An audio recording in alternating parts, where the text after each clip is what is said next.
Welcome to তামা kitchen. কেমন আছো সবাই? ভালো আছো? নিশ্চয়ই ভালো আছি আমিও। বন্ধুরা, আজ আমি তোমাদের সঙ্গে শেয়ার করব লাউ দিয়ে দারুণ মজার একটি রেসিপি, লাউ কোপ্তা কারি। বন্ধুরা, এই রেসিপিটি যদি থাকে তাহলে মাছ মাংসের কথা আর কারোর মনেই পড়বে না। তো চলো বন্ধুরা, দারুণ মজার দারুণ সুস্বাদু এই কোপ্তা কারি রেসিপিটি কীভাবে রান্না করতে হয় দেখে নিই। মজাদার এই লাউ কোপ্তা তৈরি করার জন্য আমি এখানে দেখো কচি লাউ নিয়ে নিয়েছি। লাউটা কিন্তু বেশি বড় সাইজ না, আমি ছোট সাইজের একটা লাউ নিয়ে নিয়েছি। এখন লাউটার আমি খোসা ছাড়িয়ে নেব।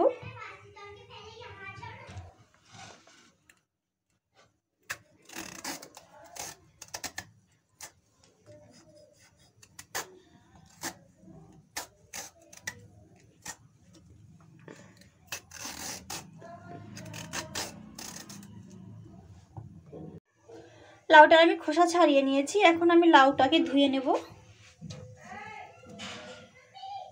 লাউটাকে ধুয়ে 3 টুকরো করে কেটে নিয়েছি। এখন আমি গ্রেটারে গ্রেট করে নেব। বন্ধুরা, লাউটা কিন্তু একেবারেই কচি, এর ভেতরে এখনো বীজ হয়নি। লাউ কোপ্তা বানানোর জন্য একটু কচি লাউ নিতে হবে। লাউটা গ্রেট করা হয়ে গেছে।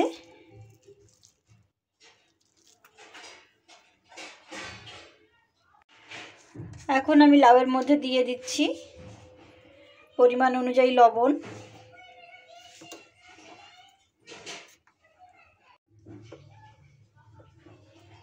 দিয়ে দিচ্ছি পরিমাণ অনুযায়ী হলুদ, দিয়ে দিচ্ছি বেসন,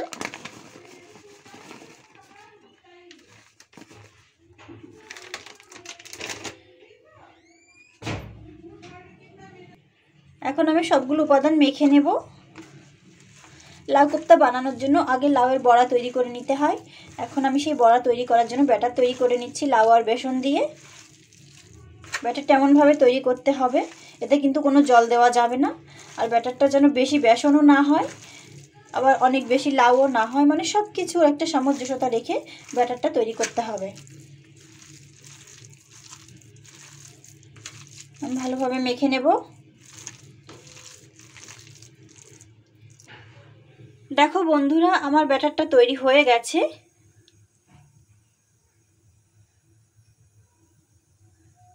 এখন আমি বড়াগুলো ভেজে নেব।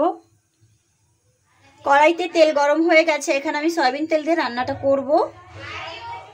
এখন আমি এরকম শেপ, ছোট ছোট শেপ করে গোল গোল বা চ্যাপটা চ্যাপটা তোমরা তোমাদের ইচ্ছা মতো করতে পারো, তেলের মধ্যে দিয়ে দেব।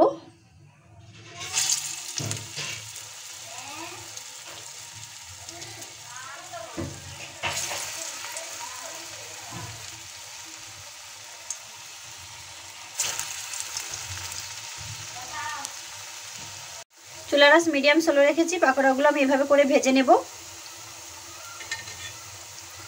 লাউ পাকোড়া ভাজতে বেশি সময় লাগে না।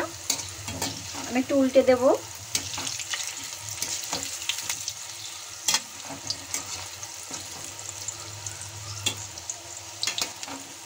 বন্ধুরা, এখন কিন্তু বাজারে প্রচুর ফ্রেশ লাউ পাওয়া যায়। আর লাউয়ের এই কোপ্তা রেসিপিটি কিন্তু অত্যন্ত সুস্বাদু হয়। এমন একটি রেসিপি থাকলে নিরামিষ দিনে মাছ মাংসের কথা তো মনেই পড়বে না।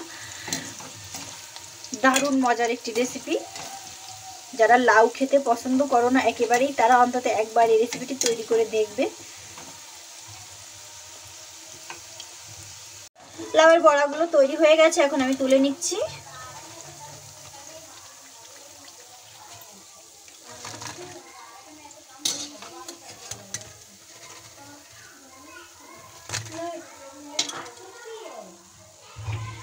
এই লাউ কোপ্তা রেসিপিটি আমি সম্পূর্ণ নিরামিষ করব। পেঁয়াজ রসুন দিয়েও করা যায়, কিন্তু আমি পেঁয়াজ রসুন করবো না, কারণ আজকে যেহেতু শিবরাত্রির দিন আমি একেবারেই নিরামিষ রান্নাটা করব। তাই আমি এখানে বড় সাইজের 2 টমেটো কুচি করে নিয়েছি, কাঁচা লঙ্কা কেটে নিয়েছি, আদা থেতো করে নিয়েছি। বন্ধুরা, সবগুলো লাউ বড়া বা লাউ পকোড়া তৈরি হয়ে গেছে। এই লাউ বড়া বা পাকোড়াগুলো তোমরা স্ন্যাক্স হিসেবেও খেতে পারো। কেউ যদি চায় যে না আমি সবজি না শুধু স্ন্যাক্স করে খাবো, তাহলে অবশ্যই খেতে পারো। অনেক সুস্বাদু হয় খেতে। এখানে আমি ফোড়নের জন্য 2 তেজপাতা নিয়েছি জিরে, দারচিনি, এলাচি। ফোড়ন দিয়ে দিচ্ছি। যে তেলের মধ্যে আমি পাকোড়াগুলো ভেজে রেখেছি সেই তেলের মধ্যে দিয়ে দিচ্ছি আদা,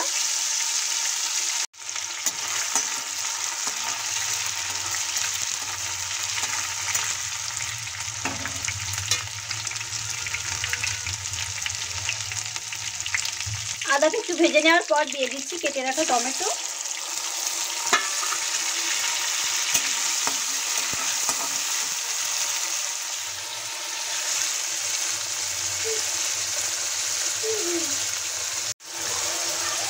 দিয়ে দিচ্ছি কাঁচা লঙ্কা, স্বাদ অনুযায়ী লবণ, দিয়ে দিচ্ছি পরিমাণ অনুযায়ী হলুদ, দিয়ে দিলাম রেড চিলি পাউডার দারুণ একটা কালার আনার জন্য,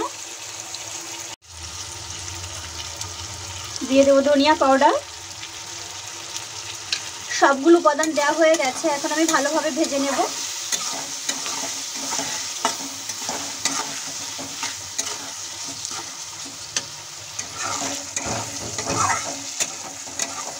মশলাটা আমি ভেজে নেব।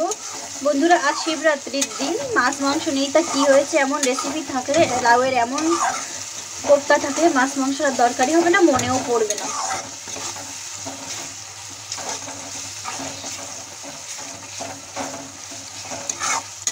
এই লাউ কোপ্তা রেসিপিটি আমার ঘরে সবাই খুব পছন্দ করে, আমি নিজেও খুব পছন্দ করি। বন্ধুরা তোমরা দেখতে পাচ্ছ মশলাটা ভাজা হয়ে গেছে, উপরে তেল ভেসে গেছে। আর এখন আমি দিয়ে দিচ্ছি সামান্য পরিমাণ চিনি, কোপ্তার স্বাদটা বাড়িয়ে নেওয়ার জন্য। তোমরা যদি দিতে না চাও তাহলে স্কিপ করতে পারো, কিন্তু যে কোনো নিরামিষ রান্নায় একটুখানি চিনি দিলে অনেক বেশি সুস্বাদু হয় খেতে। রান্নাটা কত সুন্দর হবে মশলার রং দেখলেই বোঝা যাচ্ছে। বন্ধুরা দেখো মশলাটা দেখতে কত সুন্দর হয়েছে, কত সুন্দর কালার হয়েছে। এখন আমি এর মধ্যে দিয়ে দিচ্ছি ভেজে রাখা লাউ পাকোড়া বা লাউ বড়াগুলো। মশলার সঙ্গে একটু মিলিয়ে নেব।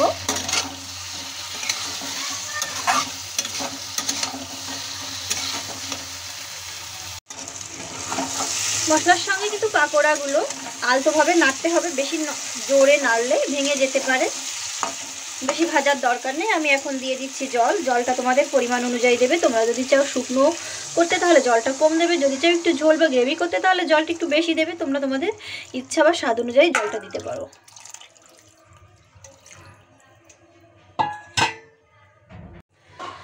এখন আমি চুলাটা হাই করে দিয়ে 5 মিনিট মতো রান্না করে নেব। একটু নেড়ে দেব। খুবই সহজ রান্না, খুবই ইজি, কিন্তু খেতে দারুণ সুস্বাদু। সত্যি বলছি বন্ধুরা, মাছ মাংস এমন এই রান্নাটির কাছে কিছুই না। বন্ধুরা লাউয়ের এই মজাদার কোপ্তা কারিটি তৈরি হয়ে গেছে প্রায়। এখন আমি এর মধ্যে দিয়ে দিচ্ছি গরম মশলা, একটু নেড়ে নেব।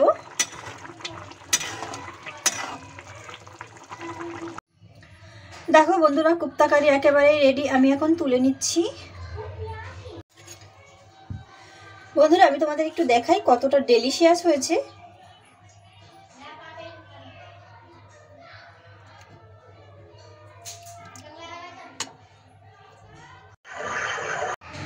বন্ধুরা তোমরা শুধু এই কোপ্তা কারির কালারটা একটু দেখো, কতটা ডেলিশিয়াস আকর্ষণীয় হয়েছে। বন্ধুরা এই রেসিপিটি দেখতে যতটা সুন্দর, খেতে তার থেকে অনেক বেশি মজা।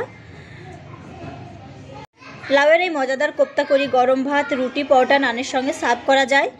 তোমরা নিজেদের জন্য বা বাড়িতে অতিথি আপ্যায়নে এমন রেসিপি তৈরি করে খেতে পারো, অনেক অনেক ভালো লাগবে। যারা লাউ পছন্দ করো না তারা তো অবশ্যই এই রেসিপিটি ট্রাই করবে, দেখবে লাউ ছাড়া আর কিছুই ভালো লাগবে না। তো বন্ধুরা কেমন লেগেছে আমার এই কোপ্তা কারিটি অবশ্যই কমেন্ট করে জানাবে। আর আমার ভিডিওগুলো যদি তোমাদের ভালো লাগে তাহলে আমার চ্যানেলটি সাবস্ক্রাইব করে লাইক শেয়ার কমেন্ট করে দেওয়া। আজ পর্যন্ত সবাই খুব ভালো থেকো। Thank you so much for watch my video.